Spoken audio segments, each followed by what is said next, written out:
Hey everyone, Brendan Snyder here. How are you? Thanks so much for joining me and welcome to another episode of New Music Finds, where I like to collect together all the different things that I've purchased over the past week, give you a little rundown on a little bit of background about why it is that I picked it up, and of course, how I feel about it, what I think about it, a little bit of, mini review on these things. And I've got 15 things to run through with you, 14 CDs and one box set. We'll dive into it here in just a bit, but before we start, if you're new to my channel and you haven't already hit the subscribe button, please do. Also leave a comment, hit like, all those things do help support my channel. I'd greatly appreciate it. And of course, it's an added bonus by turning on notifications. You're gonna stay up to date on everything going on in the world of music, just like this with New Music Finds. So I like to dive into brand new releases. I've got a nice chunk of them. It's been a little while since I had this many new things drop at one time to get.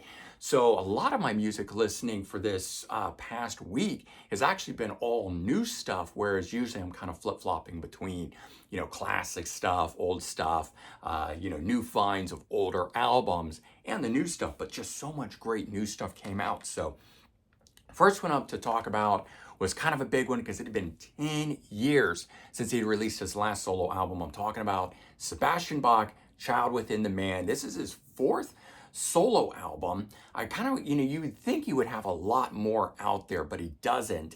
So first in 10 years since 2014's Give 'Em Hell, which was a really good album in and of itself. But I gotta say, I think this one here may well be the best solo album that he has released. For one reason or another, there was always something a little off about the other albums. Maybe they were too heavy, they were too much in the metal vein, a little too much modern sounding to me, maybe even trying a little too hard to be that classic sound. This one here, I think, finds a nice balance between it. So I have done a full review of this. If you want to hear me do a full breakdown of the brand new Sebastian Bach, I'll leave a link in the description. You can go check that out. But all in all, I think that is a fantastic album. Probably been listening to that more than anything. But this next one here is one that really sort of caught me off guard. It was one that I wasn't even going to order, but I thought last minute, let me go check out a couple songs from it. It's about a week before, and it really blew my mind. So I was like, okay, great, let me throw this on and give it a shot. So I've also been listening to this one a lot. Riot 5, Mean Streets. So this is a continuation of the band Riot that was, kind of fronted by Mark Real, meaning, he was the guitar player, but it was his band, a revolving door of other members within the lineup. But he passed away, and the band continued on using the moniker of Riot 5, being that Todd Michael Hall, the guy that is singing now, and he's been there, I think, for a decade, was the fifth singer. So that's where they get the Riot 5. There's not even 5 members, I don't think. But this is the third album under the moniker of Riot 5, the 17th overall Riot album, produced by Bruno Ravel. And I think he does a fantastic production job on this. But what I really liked about this album, which really I found interesting, was that this has more of a hard rock, new wave of British heavy metal vibe to it than, say, a power metal vibe, which the other albums with Todd Michael Hall had. And I love Todd Michael Hall's vocals. I guess I could just call him Todd, but I don't know. I'm so used to saying the triple name. His vocals are so good, so amazing, that I think they stand out even better when it's not the power metal style behind it, but it's just the straight up good hard rock sort of sounds. And this album, utterly fantastic. The second song, Feel the Fire, and third song, Love Beyond the Grave. Don't know if those were singles or not singles, but those are ones that I got to hear up front, and it really sold me on it, and those are still favorites of mine from the album itself. Now here's one that came out technically on May 1st, and it was website only so far, still website only, but then took a while to ship, so I just got it in the mail. I'm throwing it in here as a new release. The brand new Vein album, Disintegrate Together, and this is just classic Vein material. A lot of people commented when I first brought this up and said they didn't even know that the band had continued past their either 1988 or 89 album, Bite the Bullet. But they have, and they still sound just as amazing today. There's still 4 out of the 5 original guys still with the band. Davey Vain, singing with them. So you got the vocalist, you got the guitar player. I mean, it's just good stuff. So, and they are shipping. So if you ordered one and you haven't got it, it should be on the way to you. And if you were holding off on it, hoping that it would get a wider distribution through, say, Amazon or something like that, so far it has not. Maybe it won't. I don't know. I wouldn't wait. I'd go ahead and order one through the website and get it sent to you. And this one here came out a few weeks back as well, but back ordered after back order after back order on this thing. And then finally, my local record store got a copy in. And so I picked it up through them, canceled my order through Amazon.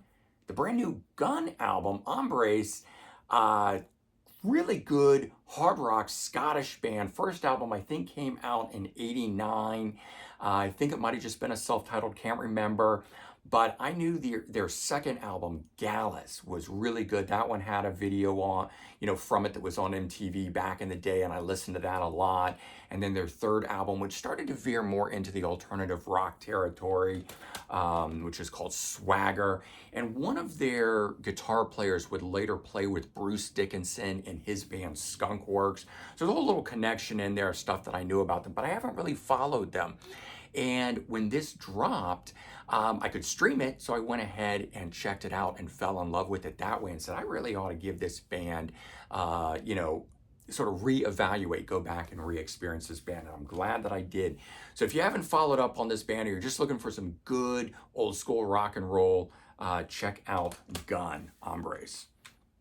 All right, this one too came out a couple weeks back, but it was back ordered, and then finally I found someone selling it through a third-party marketplace on Amazon, and I ordered it through them, Import CDs. Love that company.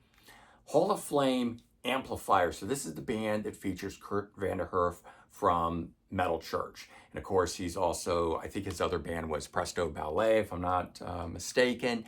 But outside of that, he had a band that was called Vanderhoof, and he also had another band called Hall of Flame. And I think they had an album out in 1991 called Guaranteed Forever. And so I think this is a different lineup on this album here, but it's still that hard rock vein. That's what the Hall of Flame sound was. It wasn't metal, it was just good straight up hard rock. So a different type of music than what Kurt Vanderhoof was doing at the time. And he's doing that here once again. So nice to get a hold of that and have that from him.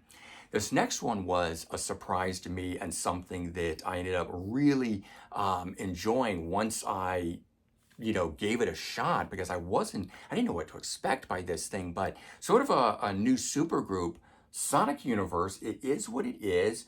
It's their debut studio album, but the band features Corey Glover from Living Color, and then we got Mike Orlando from Adrenaline Mob, and that was the turnoff for me because I really wasn't a fan of Adrenaline Mob, but that was just a little bit too modern metal sounding for me. But listening to this, I checked it out for Living Color vocalist. I like Living Color. I like Corey Glover, so I gave it a shot. Really liked his vocals. But what I ended up finding is I absolutely love the guitar work on this. This was so good. Mike Orlando, man, I got a whole new respect for that guy based on what he's doing on this album here. So if you're looking for some really cool, soulful rock and roll, soulful hard rock, with some killer guitar shred stuff along the lines of Satriani and Vai, check out Sonic Universe. Great stuff. Rounding out the lineup, we got Booker King on bass and Taekwon Jackson on drums. I don't know if those guys have played anywhere else, but all in all, this whole lineup is really stellar and cool. So glad to get a hold of that. And then pick this up, haven't opened it up just yet, but the D.A.D. brand new compilation spanning 84 to 2024. It is a 2 CD set. It's got something from all their releases on it, so it's a whole career spanning retrospective. Kind of nice when a band has been on so many different labels to still be able to gather up their stuff. And it may be a thing where in their home country, maybe they've stayed on the same label, I don't know. But they were able to get a hold of all this stuff and do it. So very cool to get a 2 CD collection like this, and I'm looking forward to popping that in when I'm just in the mood to listen to that band, but their entire career of stuff. And then this came out the previous week, and I ordered it after finding it through my What Just Dropped series, where I was, digging through stuff to try to find for you guys, and I found this, and it was news to me. Belinda Carlisle, Go-Go's front woman, doing her third box set, I think this being the final one. First two box sets, 4 CDs apiece, covered her studio albums. No bonus material. This one, 4 more CDs, and it's called Cornucopia. It is all bonus material. So as opposed to this one just being previously released albums, it's got stuff from B-sides, non-album A-sides, songs that were on soundtracks or compilations. It's got single versions of songs or remixes. It also has more B-sides, like live ones, collected together all together. So it's like hearing a live album. There were new recordings from 2013 to 2021 that never got released. Those are on here. So lots and lots of cool stuff. So nice box set. It's got the CDs in these sleeves up front like this. They just slide right out through here. And then you get a booklet that's in here. It's not many pages, a lot of photos, but very cool. Shows you the single versions and soundtrack albums and stuff. So you get a little bit of information on it. It's not a full, breakdown. The booklet could be better on it, but I think I got this for, around $35, $40. So really good deal on the box set. 4 CDs, if you're a Belinda Carlisle fan like I am. This one interested me. I really didn't care about getting her albums compiled in a box set as much as wanting bonus material, and that's what that was there. Okay, and another thing that I picked up, kind of new, I guess you would say, is I picked up the new Mojo magazine, and it had a Pearl Jam Live Rarities disc on it. So I think these are all taken from various things that have been released. None of this stuff is unreleased, but whether you're part of the fan club and have bought all of their live recordings that they have released, you probably don't have all of these.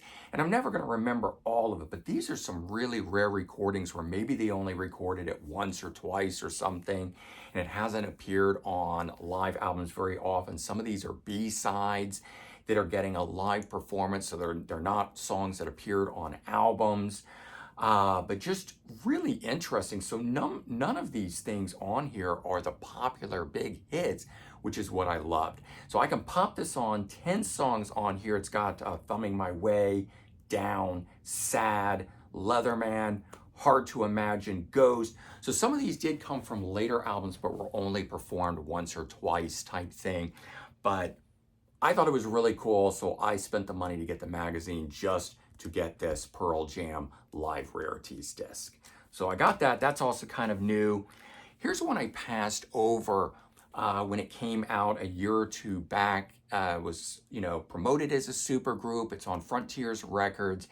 And I maybe sort of mistakenly thought this was one of those Alessandro Del Vecchio projects put together in the studio. None of the guys really knew each other or anything of that nature. They didn't write together. He wrote everything.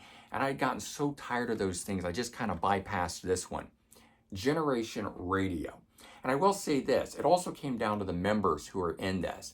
Why I was interested in it at the time is the guy that sits there in the middle, that is Dean Castronova, the drummer from Journey. And I love his vocals, and he was doing a number of these projects too.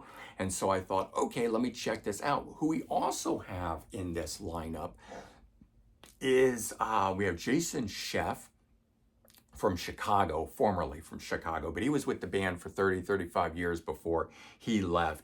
And then we have one of the members from Rascal Flatts. Not a fan of country, not a fan of Rascal Flatts, so that kind of turned me off there. And at the time when this was coming out, I really wasn't that big of a fan of Chicago. So I'd also kind of pushed this aside. I said, for Dean Castronova, I don't know if I'm going to shell out to get it. And I also thought it was just a band that had songs written for them kind of a thing. Turns out, no, these guys formed a band and wrote the songs and decided to go in the studio and do this. And it is released by Frontiers Records, but it is produced by them. It's not produced by Alessandro Del Vecchio, and he did not write the songs. So as far as just a supergroup project goes, it's a real one in my opinion. So if you remember in the previous weeks where I was getting deeper into Chicago and picking up a lot of the stuff out of the 80s, it made me want to revisit this. And I checked this out, and I gotta say, it blew me away. Once I was sort of okay with who the members were and really just listened to it for the music at hand, opening track on here, Why Are You Calling Me Now, blew my mind. Maybe I never checked it out before, I don't know, but I gotta say, I really been enjoying this one. So I started off just streaming it for a few days and fell in love with it and said, you know what, I think I want to buy it. And I kind of thought by the time it gets to me, I'm going to be tired of it and it'll just go on a shelf. Who knows if I'll ever go back to it. But by the time it came on CD, I was still so into it. I've been listening to it on CD and still streaming it. So it's just been that good of an album. Obviously, Dean Casanova has returned to Journey, and so now they have Steve Ferrone from Tom Petty and the Heartbreakers come in on drums. And so they've added to their set some Tom Petty songs as well. But when they play live, they play Chicago, they play Journey, they play Rascal Flatts. Now they've added some Tom Petty. I think that's why the name that they chose, the Generation Radio thing. So they play the new stuff, but they play all the hits from their individual bands that these guys were part of. And that's kind of a cool thing in and of itself, but really good stuff. I am hoping these guys make a second album because this one here really did it for me. All right, so keeping on that vein of the Chicago thing, I did pick up a couple more Chicago things, but now going back into the 70s era of the band. So I picked up their Greatest Hits 1 and Greatest Hits 2. And this one here turned out to have more songs on it that I actually recognize, but I'm still not quite into this era of the band. I've just never been into what I call the jazzy sound that the horns from this era of the band brings to it. I do love the song 25 or 6 to 4, always liked that song. I knew the song, Does Anyone Really Know What Time It Is, but not so much a fan of it. Didn't know I knew the song Just You and Me. And I knew the song Saturday in the Park, but I don't remember what was the other. There was another one that was on here later on that I realized I knew. So all in all, I have enjoyed this. And I think it's going to be one of those ones that in time I'm going to move towards really enjoying, but I'm slowly working my way into that stuff. I never like to try to force anything.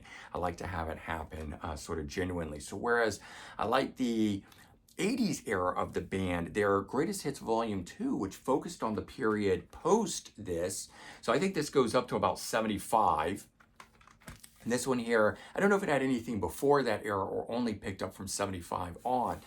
But I popped this on and I really like this. So all 10 tracks that are on here, I don't know any of these, but I liked the music of them a lot better. It had less of that jazzy sound to it. So I may be looking into the individual albums from this era first before I really go back to this. I was actually trying to buy the first album, Chicago Transit Authority, their second one, or one of the other albums in there, and just start with an album before doing a greatest hits, and I just couldn't do it. So I started with this, but this has shown me that maybe I do like some of that stuff from the 70s. I've ordered Hot Streets. I finally found that one. It has more of a disco flavor to it. I'm excited about that, so I've got that one coming. You'll see that one next week. But yeah, I'm still working my way through the band, and I love, getting into a band late like I am, where there's so much stuff within their catalog and so many different genres and eras of the band that there's just killer stuff to devour by them for weeks and weeks on end, which is what I'm doing here. Now, if you guys watched last week, I did an episode with Pete Pardo on Sea of Tranquility, and one of the bands that we focused on talking about whether the stuff is prog or not was Starcastle. And I had 3 Starcastle albums, but they've made 5, and was missing 2. I found the debut album. So I was very happy about that.